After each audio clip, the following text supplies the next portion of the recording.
세상에 떠도는 기묘한 괴담들. 첫 번째 이야기, 시골의 어느 여인숙에서 실제로 겪었던 실화괴담. 때는 내가 태어나기 전 부모님이 연애하던 시절 겪으셨던 실화야.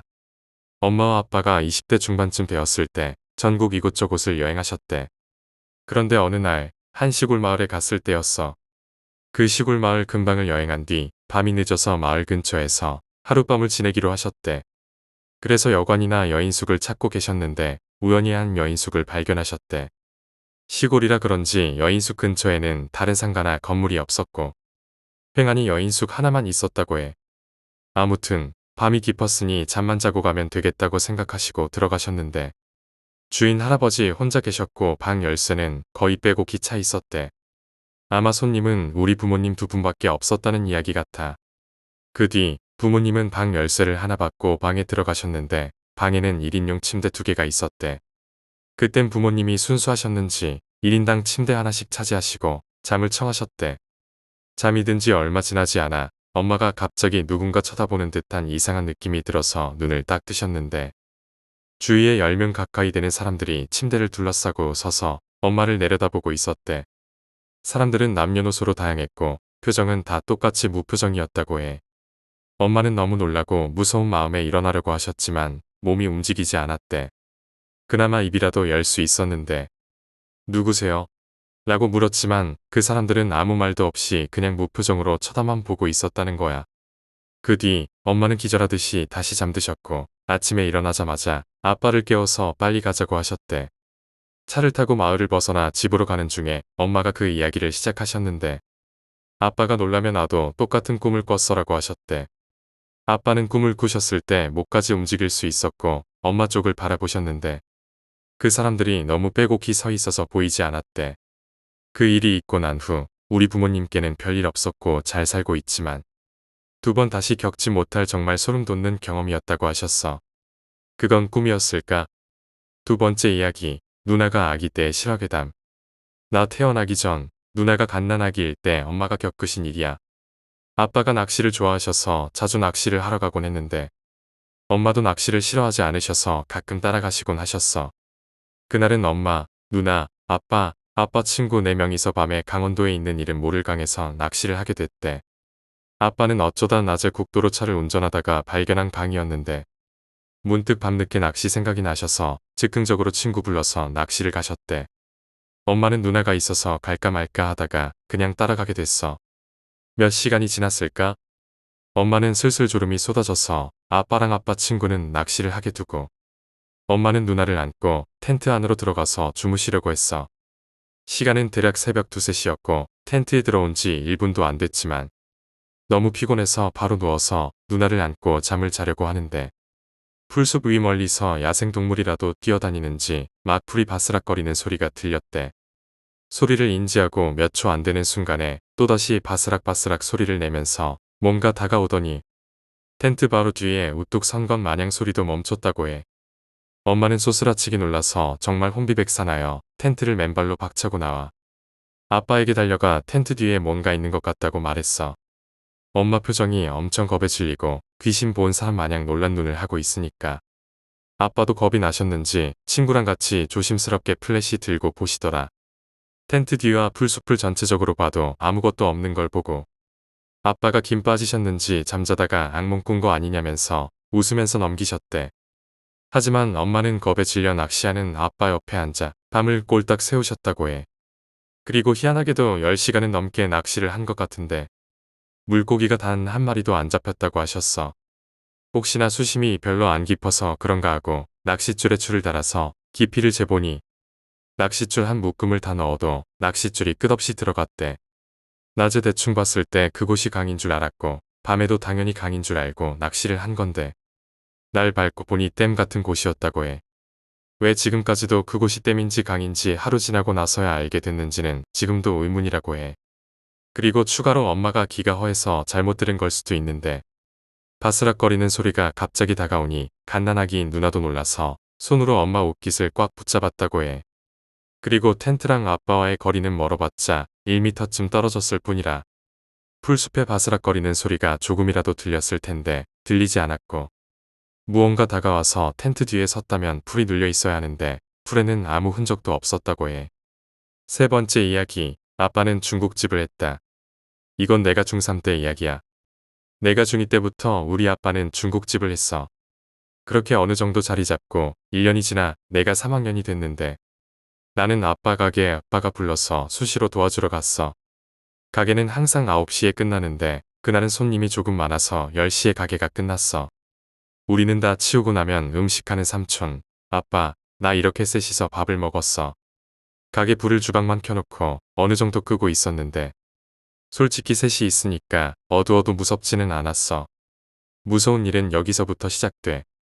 밥을 다 먹고 나서 삼촌이 먼저 집에 가시고 아빠는 차를 가지러 가셔서 나 혼자 가게에 남아있는 상황이 됐어. 그 어두운 가게에 혼자 있어서 소름이 돋는다고 해야 되나? 아무튼 혼자 5분 있으니 뭔가 꺼림칙한 느낌이 들어서 밖에 나갈까 하는 생각이 들 정도로 무서웠어. 지금까지도 안 잊히는 게 불이 켜져 있던 가게 주방 쪽에서 나던 소리야. 말로 표현할 수 없는 휘파람 소리였어. 딱 으스스한 느낌이 나는 휘파람 소리였어. 그 휘파람 소리가 들리자마자 원래는 바로 밖으로 나갔을 텐데 그땐 뭐에 홀린 건지 정신이 없었던 건지 그냥 주방 쪽으로 가봤어. 그때 주방에서 본 건 아직도 잊지 못하고 있어. 주방에 웬 여자가 있었는데 그 여자는 나를 보지 못한 것 같았어. 그 여자를 보자마자 나는 정신이 들었는지 밖으로 바로 나가려고 했어. 그런데 머리는 그러라고 하는데 몸이 안 움직이는 거 있잖아. 너무 무서웠는지 몸에 소름이 돋았어. 그 여자의 입모양을 보고 기억이 끊겼는데 30분 정도 후에 차를 가지고 온 아빠가 아무리 불러도 안 나오자 아빠가 기절한 나를 깨워준 것 같아. 그 여자가 나를 보고 뭐라고 했는지 지금도 상상하면 소름이 바로 돋아. 들렸어? 확실한 건 그 일은 지금까지 내 기억에 남아있는 무서운 기억이었어. 우리 아빠 몇 개월 후에 가게를 파셨는데 왜 팔았는지는 나한테도 말 안 해주시더라. 네 번째 이야기, 오랜만에 귀신 체험. 구정 연휴가 시작되어 오랜만에 전 회사 동료와 술자리를 갖게 되었어. 둘이서 찌개 하나에 소주 5병을 마시고 얼큰하게 취기가 올라와서 2차 가기로 했지. 전 회사 근처에 자주 가던 술집이 있어서 자리 이동 후 계속 마시고 있었는데 화장실이 가고 싶더라고. 가게 화장실은 내부에 있었고 문이 살짝 열린 틈으로 남자가 소변 보고 있는 것 같아서 밖에서 기다리고 있었어. 가게 종업원이 왜 서 있냐고 물어보길래 사람이 있어서 기다리고 있다고 하고 계속 기다리고 있는데 나올 생각을 안 하더라고. 계속 기다리다 짜증나서 문 열어봤는데 웬걸? 서 있던 사람이 감쪽같이 사라지고 없는 거야. 속으로 뭐지? 내가 술을 너무 많이 마셨나? 생각하고 일 보고 자리 갔는데 종업원이 가게에 우리 테이블 말고 손님이 한 명밖에 없고 그 손님은 화장실 안 갔다고 하더라. 내가 정확히 봤다니까. 남잔데 머리 염색에 커트머리하고 흰색 티셔츠. 갑자기 직원들이 비명을 지르고 난리였어. 당황해서 왜 그러냐고 물어보니 다른 손님들도 나랑 똑같은 귀신 봤다고 얘기하는데 인상차게가 똑같았다는 거야. 오랜만에 머리가 쭉 펴서면서 등골이 오싹해지는데 먹던 술이 다 깨더라. 5번째 이야기, 더하고 빼기. 거친 숨이 흩어진다. 가로등 빛에 물든 눈 위로 붉은 피가 덧뿌려진다. 그곳에 2명의 남자가 있다. 가로등을 등지고 우뚝 선 남자와 그의 바짓단을 움켜쥔 채 쓰러져 있는 남자. 쓰러진 남자는 눈을 부릅뜨고 범인의 모습을 머리에 담는다. 자신의 배를 칼로 3차례나 찌른 놈이다. 죽어서도 잊지 않으리. 범인은 키가 작고 피부는 검으며 눈썹이 짙다. 격렬한 몸싸움으로 젖혀진 코트는 꽤 긴 기장의 롱코트다. 키에 비해 지나치게 긴 코트 자락은 바닥에 낭자한 선혈을 솜처럼 빨아들이고 있다. 단추가 뜯겨나간 셔츠 사이로 3줄의 붉은 자국이 보인다. 몸싸움 중에 핥힌 상처가 분명하다. 저 자가 입은 옷에도 내 손톱에도 증거가 남았다. 여기서 도망친다고 해도 너는 도망치지 못해. 서 있는 남자가 쓰러져 있는 남자를 내려다본다. 온기가 빠져나간 얼굴을 보고 그 주변을 적신 피 웅덩이를 본다. 그리고 칼을 쥔 자신의 손을 본다. 칼이 떨린다. 아니, 손이 떨리고 있다. 양손이 떨린다. 온몸이 떨린다. 살아있는 배를 찌르고 들어가던 그 감촉, 손잡이를 통해 전해온 그 감촉에 몸서리 쳐진다. 그 순간 등 뒤에서 엔진 소리가 들린다. 오토바이다. 몸집이 큰 차라면 이쪽 길로 오는 일이 드물지만 오토바이는 얘기가 다르다. 좁은 길도 빠르기만 하다면 지나가는 것이 오토바이니까. 점점 소리가 가까워진다. 어쩌면 이 골목을 가로지르려는 것일 수도 있다. 죽은 자는 손을 꼭 쥔 채 놓아주지 않는다. 남자는 그 손을 공처럼 걷어차고 골목을 내달리기 시작한다. 절뚝거리는 왼쪽 다리는 오래된 상처인 듯 달아나는데 큰 방해가 되진 않았다. 남자의 모습은 어두운 골목 속으로, 골목 끝에 어둠 속으로 사라졌다. 오토바이는 골목을 무심히 지나쳐간다. 빠른 속도 탓에 운전자는 골목 안에서 일어난 일을 알아차리지 못한다. 오토바이가 지나가자 정막이 찾아왔다. 아무 소리도 들리지 않는다. 죽은 자의 뺨 위로 눈송이만 소리 없이 내려앉을 뿐. 그때였다. 이번에도 실패했네요. 그림자 두 개가 나란히 나타났다. 먼저 모습을 보인 것은 넥타이를 맨 젊은 남자였다. 그는 혀를 차며 싸늘한 주검이 된 자의 주변을 오갔다. 그가 걸음을 멈춘 곳은 골목 입구였다. 저기에 CCTV가 있어요. 범행 장면이 고스란히 찍혔겠는걸요. 물론 우리 모습은 찍히지 않으니 걱정 마시고요. 요즘 같은 세상에 완전 범죄란 없는 걸까요? 몇 년 전만 해도 한두 번 만에 성공하시는 분들이 덜어 있었는데 기술의 발전 때문인지 조심성이 없어서인지 그와 함께 나타난 사람 역시 남자였다. 키가 작았으며 얼굴이 검고 눈썹이 짙었다. 땅에 닿을 듯 긴 코트 자락은 끝이 조금 젖어 있었다. 조금 전에 이곳에서 달아난 사람과 똑같은 걸음걸이였다. 그는 다리를 절며 젊은 남자 쪽으로 다가왔다. 체포 안 될 가능성도 있잖아. 저 손톱 밑에 누구의 살점이 남아있을지 뻔하잖아요.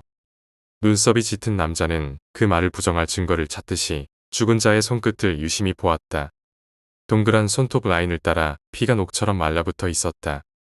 경찰이 그 증거를 놓칠 만큼 무능하진 않을 터였다. CCTV도 그렇지만 족적도 무시할 수 없죠. 눈이 이렇게 쌓였고 저렇게 도장처럼 콱콱 찍혀 있으니까. 잘난 척 그만하라고. 뭐가 잘나서 잘난 척하는 거야. 내 꽁문이나 졸졸 쫓아다니면서 뒤처리나 하는 주제에. 젊은 남자는 두 손을 들었다. 여섯 번째 이야기, 친구의 이상한 경험. 이번 이야기는 내 친구가 겪었던 이상한 경험이야. 친구는 대학교 시절 자취를 했었는데 그 집에서 한 번도 이상한 일이 없었대. 그런데 어느 날 늦은 밤에 혼자 자취방에 있다가 문득 이상한 느낌이 들었대. 그 느낌이 뭐랄까, 누군가 자기를 지켜보고 있다는 그런 기분이었어. 방 안에 혼자 있는데도 불구하고 누군가가 자기 주위를 맴돌고 있는 듯한 느낌이랄까. 처음엔 그냥 기분 탓이라고 생각하고 무시했대. 그런데 그날 이후로 매일 밤마다 같은 느낌이 드는 거야. 친구는 점점 불안해지기 시작했어. 하루는 친구가 불을 다 끄고 잠을 자려고 했는데 자고 있던 침대 옆에서 갑자기 차가운 기운이 느껴졌대. 그 기운은 마치 누군가 침대 옆에 서 있는 것처럼 느껴졌다고 해. 친구는 너무 무서워서 이불을 뒤집어 쓰고 눈을 꼭 감았지만 그 차가운 기운은 사라지지 않았대. 결국 친구는 그날 밤잠을 이루지 못하고 뜬 눈으로 밤을 새웠어. 그 후로도 매일 밤마다 같은 경험을 반복하다 보니 친구는 점점 더 지쳐갔고 불안해졌대. 그래서 결국 친구는 자취방을 옮기기로 결심했어.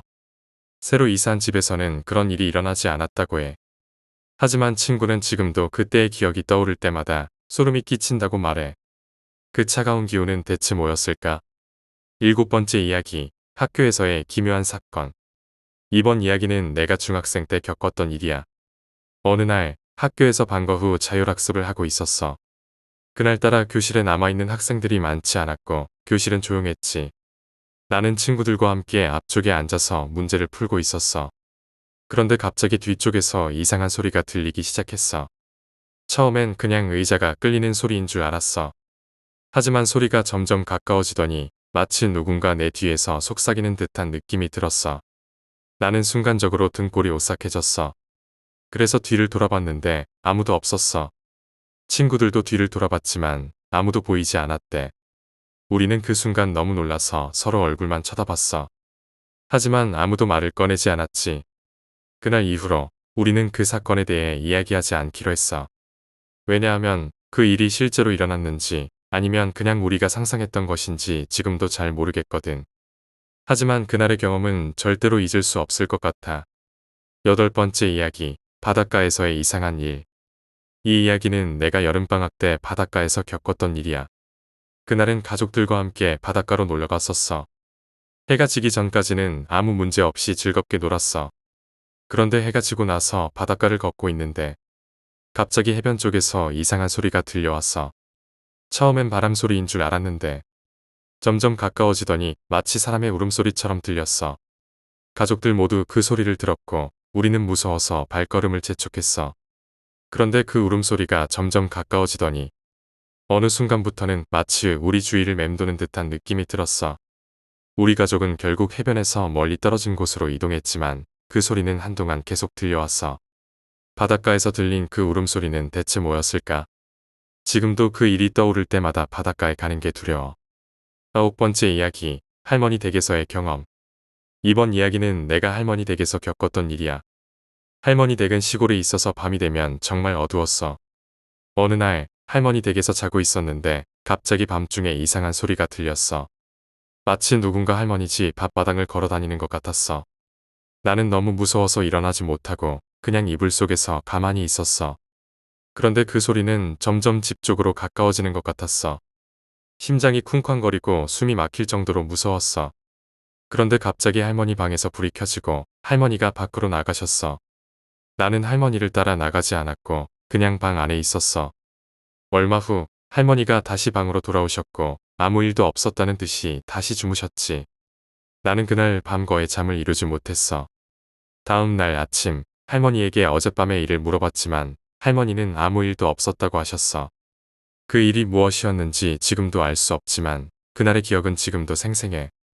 10번째 이야기, 친구와 함께 본 유령. 이 이야기는 내가 고등학교 때 친구와 함께 겪었던 일이야. 그날은 학교가 끝나고 친구와 함께 공원에서 놀고 있었어. 날이 어두워질 때쯤 우리는 집으로 돌아가려고 했어. 그런데 공원 입구 쪽에서 하얀 옷을 입은 사람이 서 있는 걸 봤어. 처음엔 그냥 사람이겠거니 생각했는데 그 사람이 움직이지 않더라. 우리는 이상한 기분이 들어서 가까이 가보려고 했는데 그 사람이 갑자기 사라져 버린 거야. 우리는 너무 놀라서 바로 그 자리를 떠나 집으로 뛰어갔어. 그날 본 그 사람이 정말 유령이었을까? 친구와 나는 지금도 그 이야기를 하면 소름이 돋아. 11번째 이야기, 기묘한 꿈. 이 이야기는 내가 얼마 전 꿨던 이상한 꿈이야. 꿈에서 나는 낯선 곳에 있었어. 그곳은 마치 폐가처럼 보였고 나는 그 안에서 헤매고 있었어. 그런데 갑자기 누군가 나를 쫓아오기 시작했어. 나는 도망치려고 했지만 다리가 움직이지 않는 거야. 그때 뒤에서 이상한 소리가 들렸고 나는 무서워서 돌아보지도 못했어. 그러다 결국 그 소리에 이끌려 돌아보게 되었는데 거기엔 얼굴이 없는 사람이 서 있었어. 나는 너무 놀라서 소리를 지르려고 했지만 목소리가 나오지 않았어. 그 순간 나는 땀을 흘리며 잠에서 깼어. 하지만 그 꿈은 너무나도 생생해서 지금도 그 얼굴 없는 사람의 모습이 눈에 선해. 12번째 이야기, 학교 옥상에서의 경험. 마지막 이야기는 내가 고등학교 때 학교 옥상에서 겪었던 일이야. 그날은 시험 기간이었고 나는 스트레스를 풀기 위해 옥상에 올라갔어. 옥상은 조용했고 바람이 시원하게 불고 있었어. 그런데 갑자기 이상한 기분이 들었어. 마치 누군가 나를 지켜보고 있는 듯한 느낌이었지. 나는 주위를 둘러봤지만 아무도 없었어. 그런데 그 순간 문득 뒤에서 소리가 들려왔어. 나는 너무 놀라서 뒤를 돌아봤지만 아무것도 보이지 않았어. 그 소리는 마치 발소리처럼 들렸는데 아무도 없다는 게 너무 이상했어. 나는 그날 이후로 학교 옥상에 혼자 올라가는 게 두려워졌어. 13번째 이야기, 산속에서의 미스터리. 내가 이 이야기를 처음 들은 건 몇 년 전이었어. 그때 나는 등산을 즐기던 사람이었고 주말마다 산을 찾아다녔지. 자연 속에서 혼자 시간을 보내는 게 좋았고 산속의 고요함이 내 마음을 평온하게 만들어줬거든. 그런데 어느 날 나는 친구로부터 산속에서 벌어졌던 한 가지 미스터리한 사건에 대해 들었어. 그 이야기는 듣는 내내 소름이 돋았고 이후로는 산에 대한 생각이 조금 달라지게 되었지.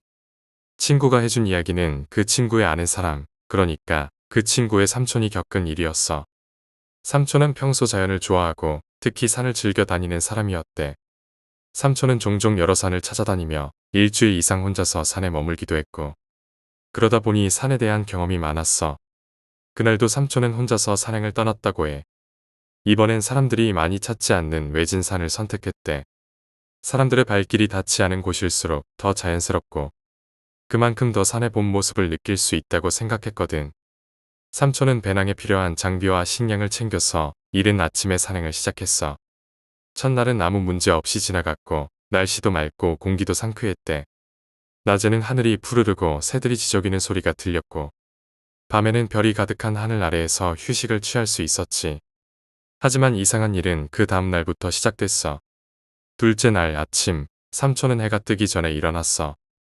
새벽 공기가 차가워서 더 따뜻한 옷을 입고 가벼운 아침 식사를 한 후 다시 산행을 이어갔지. 산길을 따라 걷다 보니 어느덧 깊은 숲속에 들어오게 되었대. 그곳은 나무들이 빽빽하게 우거져 있어서 햇빛이 거의 들어오지 않았어. 삼촌은 그늘진 숲속에서 걸음을 멈추고 주위를 둘러봤어. 갑자기 주위가 너무 조용해진 느낌이 들었거든. 평소 산에서는 새들이 지저귀고 바람이 나뭇가지를 흔드는 소리가 들리기 마련인데 그때만큼은 아무런 소리도 들리지 않았대. 삼촌은 그 순간 뭔가 이상하다는 생각이 들었어. 그 조용함이 마치 산 전체가 숨을 죽이고 있는 것처럼 느껴졌지. 하지만 삼촌은 곧바로 그 생각을 떨쳐내고 다시 걸음을 옮겼어. 그런데 얼마 지나지 않아 또 다른 이상한 일이 벌어졌어. 삼촌은 산길을 따라 계속 걷고 있었는데 길 끝에 무엇인가가 보이기 시작했대. 처음엔 그게 뭐였는지 잘 몰랐다고 해. 그냥 나무 사이에 무언가가 있다는 것만 느꼈다고 했지. 삼촌은 궁금한 마음에 그쪽으로 다가갔대. 가까이 가보니 그건 낡고 오래된 산장이었어. 산 중턱쯤에 이런 산장이 있다는 걸 몰랐던 삼촌은 그 산장이 신기하게 느껴졌대. 산장은 마치 오랜 시간 방치된 것처럼 보였어. 창문은 부서져 있었고 문짝은 삐걱거리며 반쯤 열려 있었지. 삼촌은 호기심에 이끌려 그 산장 안으로 들어갔대. 산장 안은 더 오래된 느낌이었어. 벽에는 거미줄이 쳐져 있었고 바닥은 먼지로 뒤덮여 있었지. 하지만 이상하게도 산장 안은 그렇게 불편하지 않았대. 삼촌은 산장의 거실 쪽에 있는 의자에 앉아 잠시 쉬기로 했어. 그때까지만 해도 별로 이상한 기분은 들지 않았다고 해. 그런데 갑자기 이상한 소리가 들리기 시작했어. 처음엔 문이 바람에 흔들리며 나는 소리라고 생각했대. 하지만 소리는 점점 더 명확해졌고 결국 삼촌은 그 소리가 어디서 나는지 찾아보기로 했지. 소리는 산장 안쪽에서 나고 있었어. 삼촌은 소리의 근원을 찾아 산장 안쪽으로 걸어갔대.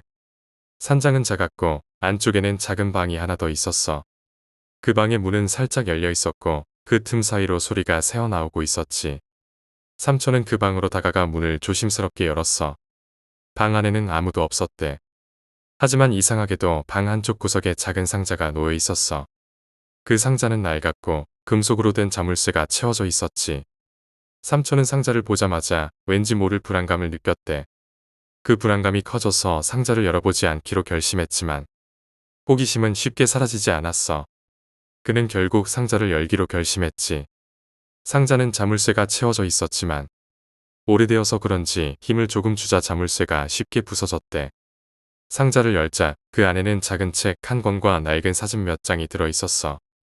책은 너무 낡아서 읽을 수 없을 정도였고 사진도 오래되어서 인물의 얼굴이 희미하게 보였지. 삼촌은 그 사진들을 하나씩 들여다보았어.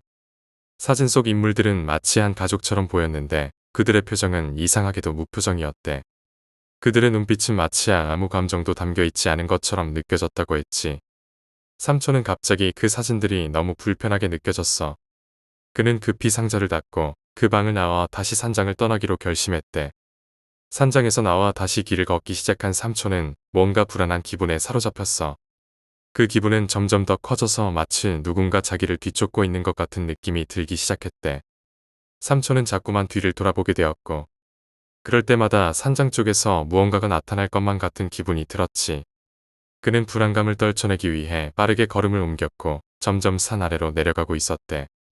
하지만 이상하게도 삼촌은 계속해서 같은 곳을 맴돌고 있다는 느낌이 들었어.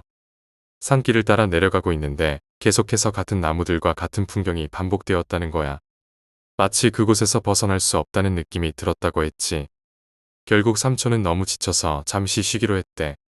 그는 주위에 있는 큰 나무 밑에 앉아 숨을 고르고 있었어. 그런데 갑자기 그 나무 너머에서 이상한 소리가 들리기 시작했대. 그 소리는 아까 산장에서 들었던 것과 비슷한 소리였어. 삼촌은 그 소리를 들으며 불안감이 다시 커지기 시작했지. 그는 소리가 나는 방향으로 고개를 돌려봤어. 그리고 그 순간 그 나무 너머로 무엇인가가 보였대. 그건 바로 산장에서 본 그 낡은 상자였어. 삼촌은 그 상자가 여기에 있다는 걸 보고 너무 놀랐대. 아까 분명 산장에 두고 나왔는데 왜 이곳에 있는지 이해할 수 없었지. 하지만 삼촌은 그 상자를 다시 열어보지 않기로 결심했어. 그는 그 자리를 떠나려고 했지만 무언가가 자꾸 그를 붙잡고 있는 듯한 기분이 들었대.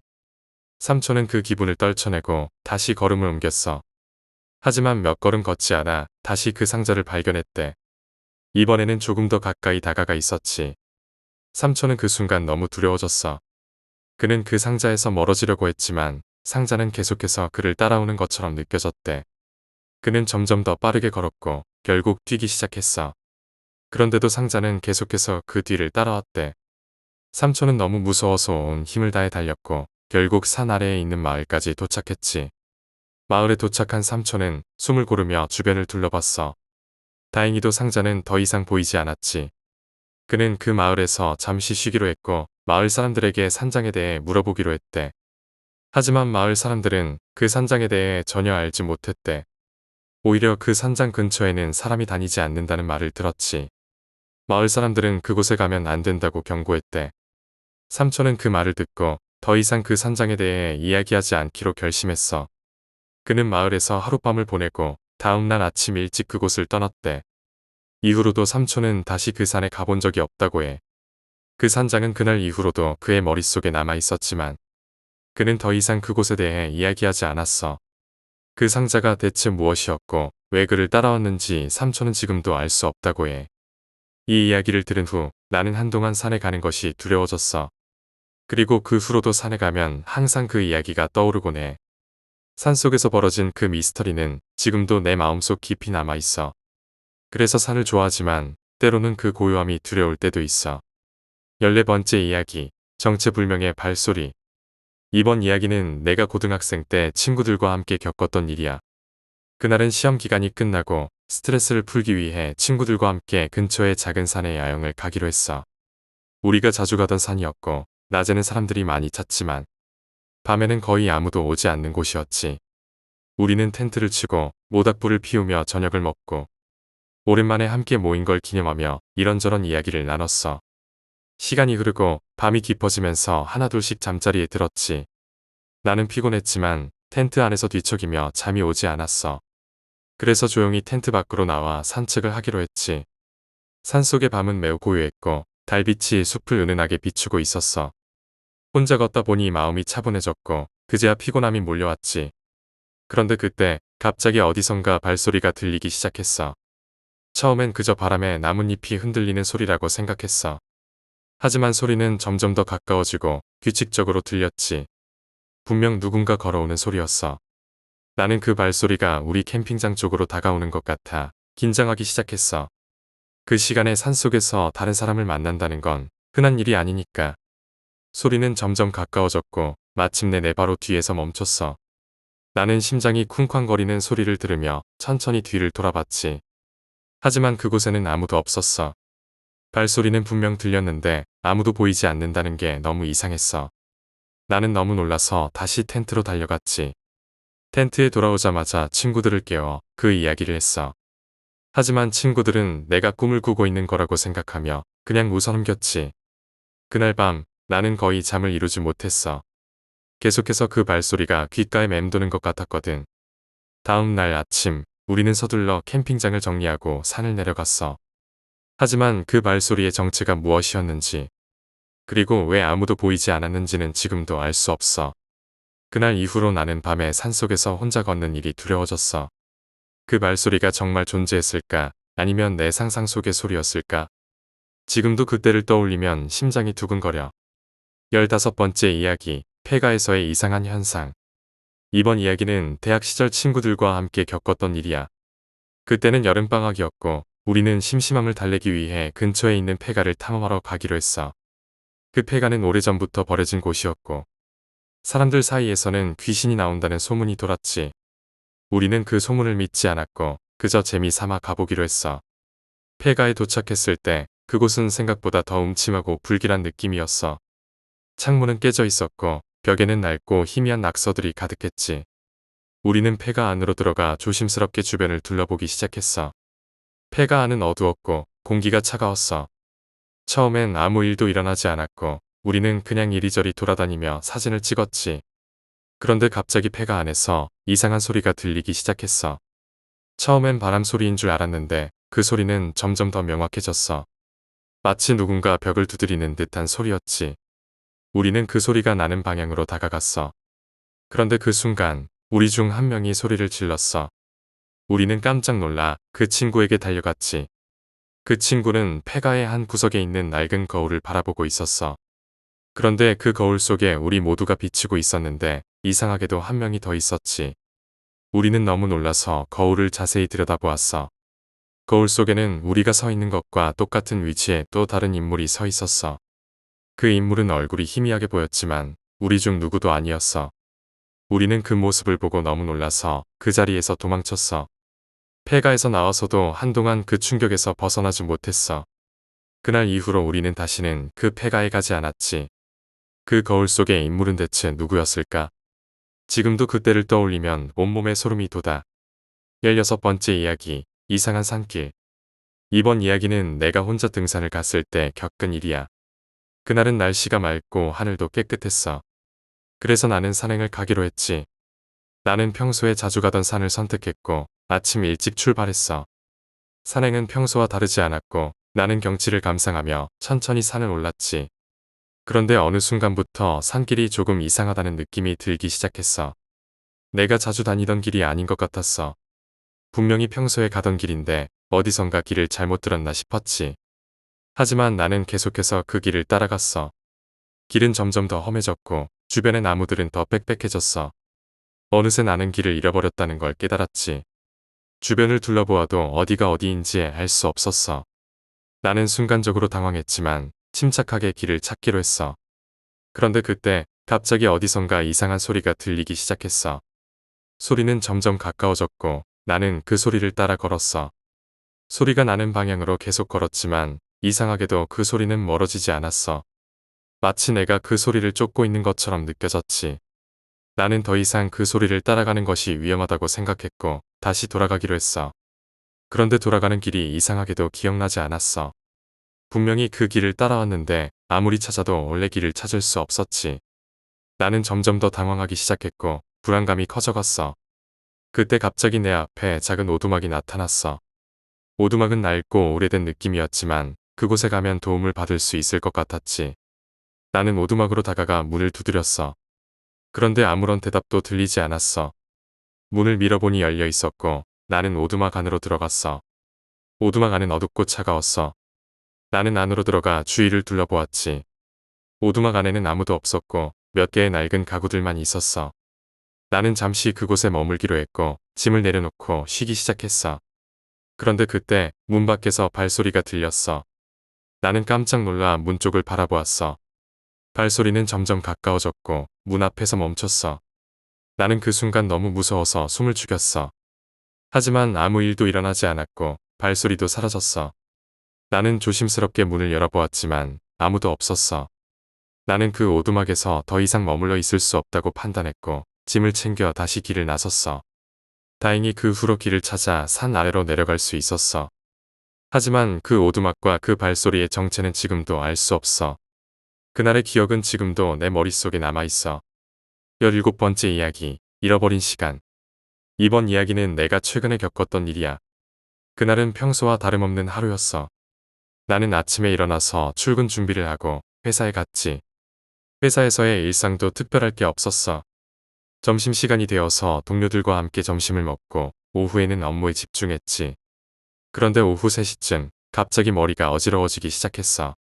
처음엔 피곤해서 그런가 싶었는데 점점 더 심해졌지. 나는 잠시 일을 멈추고 휴게실로 가서 쉬기로 했어. 휴게실에서 잠시 눈을 감고 있었는데 갑자기 정신이 아득해지더니 아무 기억도 나지 않았어. 정신을 차렸을 때는 이미 오후 6시가 넘었고 회사는 퇴근 시간이라서 텅 비어 있었어. 나는 깜짝 놀라 휴게실에서 나와 사무실로 돌아갔지만 그 사이 무슨 일이 있었는지 기억나지 않았어. 내 머릿속에서는 점심 이후의 기억이 완전히 사라져 있었지. 동료들에게 물어봤지만 그들도 내가 오후 3시 이후로 휴게실에 들어간 것만 기억한다고 했어. 그 후로 나는 내 기억을 되찾으려고 애썼지만 아무리 생각해도 그 시간 동안 무슨 일이 있었는지 알 수 없었어. 그 시간이 마치 완전히 사라진 것처럼 느껴졌지. 그날 이후로 나는 그 시간이 잃어버린 시간이라고 부르고 있어. 그 시간 동안 무슨 일이 있었는지 그리고 왜 기억이 사라졌는지는 지금도 알 수 없어. 그날의 경험은 나에게 큰 충격을 주었고 지금도 그 시간을 떠올리면 불안감이 밀려와.